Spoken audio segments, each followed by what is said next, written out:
Hello friends, आज हम unit number 10 करेंगे ब्लॉक नंबर 3 से, जो उसका फर्स्ट चैप्टर है स्टार्टअप इनिशिएटिव्स, जिसके अंदर हम पढ़ेंगे कि स्टार्टअप्स का कोई मतलब होता है क्या नहीं, ठीक है, और इंडिया में किस तरीके के स्टार्टअप्स होते हैं, क्या कोई पॉलिसीज़ चल रही है इंडिया के अंदर क्या नहीं, तो जो कि बहुत इंपॉर्टेंट चैप्टर है, ठीक है। अब एग्ज़ाम के पॉइंट ऑफ व्यू से देखें तो स्टार्टअप, चलो पहले, और पहली चीज़ क्या है, देखो सबसे पहला हमें जानने की ज़रूरत ये है कि जो स्टार्टअप है इंडिया में बहुत ज़रूरी है, क्योंकि इंडिया ग्रोइंग कंट्री है, ठीक है। उस लिहाज से इंडिया में स्टार्टअप खुलने चाहिए, पर कंपटीशन इतना ज़्यादा हो गया है कि कोई सोचता भी है ना स्टार्टअप खोलने के लिए, तो उससे पहले ही पता नहीं हज़ारों लोग उस स्टार्टअप को खोल के बैठे हैं जो कि लॉस में है।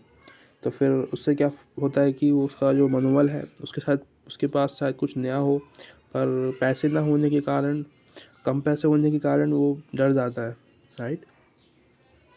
तो इंडिया में प्रॉब्लम्स बहुत ज़्यादा हैं स्टार्टअप खोलने की, क्योंकि गवर्नमेंट बिल्कुल भी हेल्प नहीं करती है। गवर्नमेंट को बस पैसों से मतलब है, टैक्स से मतलब है, ठीक है जी। चलो आगे पढ़ेंगे, कुछ है भी कि नहीं है इसके अंदर गवर्नमेंट के द्वारा। तो स्टार्टअप क्या होता है, देखो उसकी कोई प्रॉपर परिभाषा तो नहीं दी गई है। स्टार्टअप क्या होता है, तो उद्यमी जो होता है वो जब कोई चीज़ खोलता है, नई नई ओपन करता है, तो उसको स्टार्टअप कहते हैं। तो ये तो हो गया हमारा खुद की लैंग्वेज। उसके अलावा कुछ यहाँ पे विद्वान हैं, जैसे कि राइज है ना, ये जो है अपने 2011, वो क्या कह रहे हैं कि स्टार्टअप एक मानव संस्था है जिसे अत्यंतिक अनिश्चितता की स्थितियों के तहत एक नया उत्पाद या सेवा देने के लिए डिज़ाइन किया गया है। तो जो स्टार्टअप होता है एक तरीके का उत्पाद है जिसका डिज़ाइन किया गया है नई नई टेक्निक को, नई नई सर्विसेज को ओपन करने के लिए। इसका मतलब क्या है, आप अमेज़ोन को देख सकते हो, नई सर्विस यानी कि ऑनलाइन डिलीवरी, ये नई सर्विस है, ठीक है। जो पहले से ही उत्पाद हो चुके होते हैं उनको वो बेचता है, उसने कोई ज़्यादा पैसा खर्च ही नहीं किया है उस चीज़ पे, ठीक है। बस उसने एक एप्लीकेशन बनाई है और एक नया सर्विस दिया है लोगों को डिलीवरी का। उसके बाद एक और है, इनका नाम क्या है, ये रहे यहाँ पे, सॉरी यार ये तो हो ही नहीं रहा,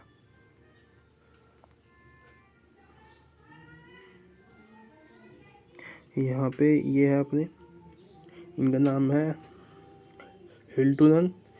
तो ये महत्वपूर्ण पहलू ये है कि वे नवीन कंपनियां हैं जो आमतौर पर छोटे होते हैं और तेज़ी से विकास का लक्ष्य रखते हैं।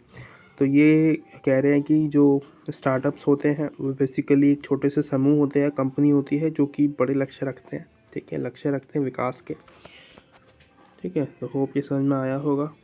अगर भारत के नज़रिए से देखें इसी चीज़ को, तो आप देखोगे कि भारत का नज़रिया इसके लिए ऐसा है कि आर्थिक स्थिति को मजबूत करने के लिए बनाया गया है, ठीक है, या पहल है उसके लिए कि आर्थिक जो स्थिति है इंडिया की वो अच्छी हो सके। इसके अलावा कुछ यहाँ पे आप पॉइंट्स देखोगे ना, ये छोटे छोटे से जो दे रखे हैं 1 2 3, ये रहा, यहाँ से आप स्टार्ट करोगे तो ये जो आप देख रहे हो, तो ये यहाँ पे क्या लिखा हुआ है, तो ये एक तरीके से यदि ये एक प्राइवेट लिमिटेड कंपनी के रूप में निगमित है भारत में, ये साझेदारी फर्म या सीमित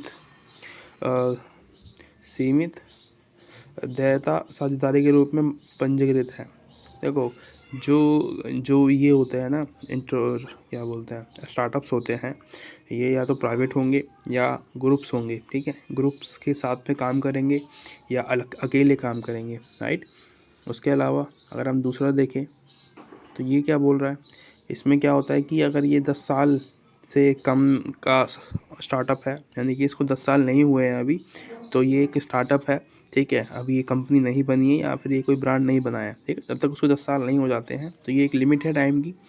उसके अलावा रेवेन्यू जनरेट कर रहा है वो, अगर वो 10 करोड़ से कम 100 करोड़ सॉरी 100 करोड़ से अगर वो कम रेवेन्यू जनरेट कर रहा है तो वो अभी स्टार्टअप है, ठीक है। तो ये कुछ मापदंड दिए हुए हैं इन्होंने, जिससे कि ये पता लगता है कि जो कंपनी है वो स्टार्टअप में है या पुरानी है, राइट।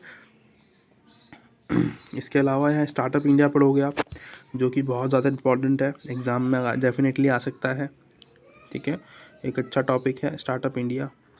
क्योंकि हमारे यहाँ जब ये वाला क्वेश्चन बनेगा तो ये इसी से बनेगा, स्टार्टअप इंडिया से।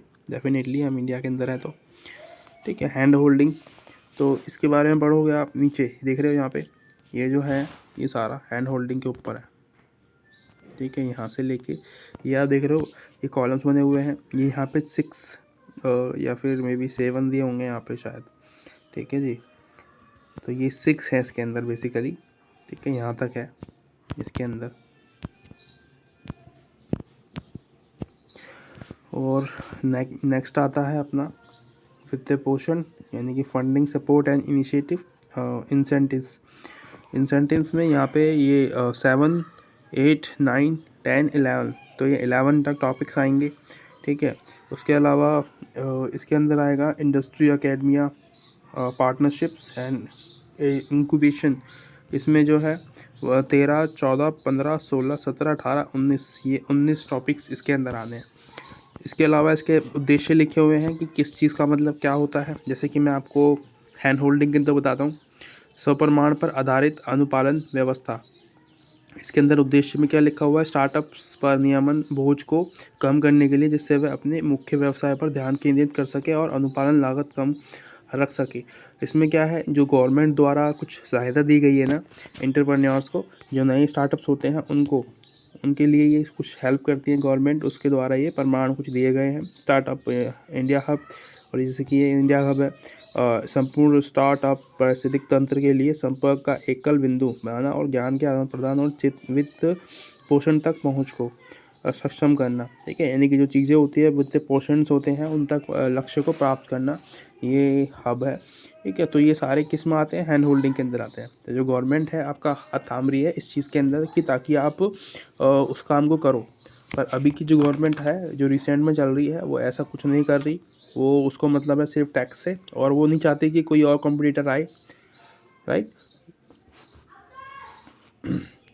इसमें भारतीय ऊष्मीय संजाल, तो ऊष्मीय संजाल भारत के अंदर 520 से ज़्यादा है। तो ऊष्मीय संजाल क्या होता है, इंक्यूबेशन नेटवर्क्स होते हैं। इट मीन्स कि जो एक तरीके से आप कह सकते हैं कि जो संस्था है जो बनाई गई है लोगों द्वारा, राइट, जो कि हेल्प करती है किसी उद्यमों को, यानी कि स्टार्टअप को ग्रो करने के लिए, ठीक है। शुरुआत में कुछ सालों तक वो उसकी हेल्प करती है कि आप इस तरीके से काम कर सकते हो, राइट। जैसे कि हम सेंटर्स में जाकर पढ़ते हैं ना, तो ऐसे ही वो भी हेल्प करती है लोगों उस स्टार्टअप की कि वो कैसे ग्रो कर सकते हैं उसकी फील्ड में। जैसे कि यहाँ पे आप 4 देखोगे, ठीक है, 4, जो कि एक आपका गवर्नमेंटल होगा, ठीक है, जो गवर्नमेंट द्वारा बनाया गया होगा वो होगा सरकारी, ठीक है। और दूसरा होगा ये वाला, यानी कि आपका शैक्षणिक, जो ऊष्माय केंद्र होते हैं, विद्यालय, कॉलेज, ये सब। उसके अलावा आएगा निगम, इट मीन्स कि जो कॉरपोरेट्स होते हैं उनके द्वारा बनाया गया हो। उसके अलावा यहाँ पे आएगा निजी केंद्र, यानी कि प्राइवेट, जो प्राइवेट सिंगल व्यक्ति द्वारा बनाए गए हैं वो। बाकी सबके एग्जांपल्स दिए हुए हैं यहाँ पे, जैसे कि SME, ये है, इसने जो है एनसिक बनाया था जो कि हेल्प करता है, ठीक है, उद्यमियों की। विज्ञान प्रौद्योगिकी विभाग एक ये है, जे प्रौद्योगिकी विभाग। तो ये अलग अलग एग्जांपल्स हैं, आप पढ़ लेना इनको, ठीक है। ये ऐसे ही याद रखने हैं ताकि आप इसको एग्जांपल्स में यूज़ कर पाएँ, ठीक है। उसके अलावा आप पढ़ोगे कि अटल इनोवेशन मिशन, तो इनोवेशन मिशन में आप समझ में आ रहा होगा, इनोवेशन यानी कि चीज़ों को, जो चीज़ें हैं नई नई क्रिएट करना।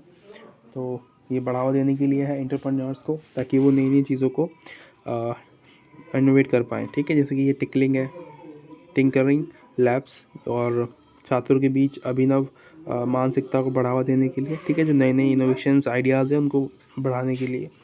इसके अलावा अटल ऊष्माय केंद्र ये है, इसमें क्या है, पोषण, जो स्टार्टअप का पोषण करने का कार्य करते हैं, ये वाले वो स्टार्टअप्स होते हैं, इनोवेशन। तो ये मतलब गवर्नमेंट द्वारा ये बनाई गई चीज़ें हैं जो कि इंडिया में हेल्प करती हैं एक स्टार्टअप को ग्रो करवाने के लिए, राइट। तो यहाँ पे कुछ चुनौतियाँ आती हैं, ये एक बात देख लेते हैं।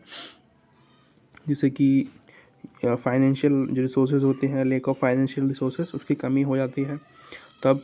और ख़राब राजस्व सूजन सूजन कह रहा हूँ सृजन, यानी कि एक तरीके से रेवेन्यू जनरेट नहीं कर पाते हैं, जितना लगाते हैं उतना वापस नहीं मिलता है। स्किल जो एम्प्लॉयज़ होते हैं उनकी कमी होना, और प्लानिंग, मार्केट प्लानिंग अच्छी ना होना, एफिशिएंट मार्केट प्लान, है ना। लेक ऑफ मेंटरशिप परामर्श की कमी होना।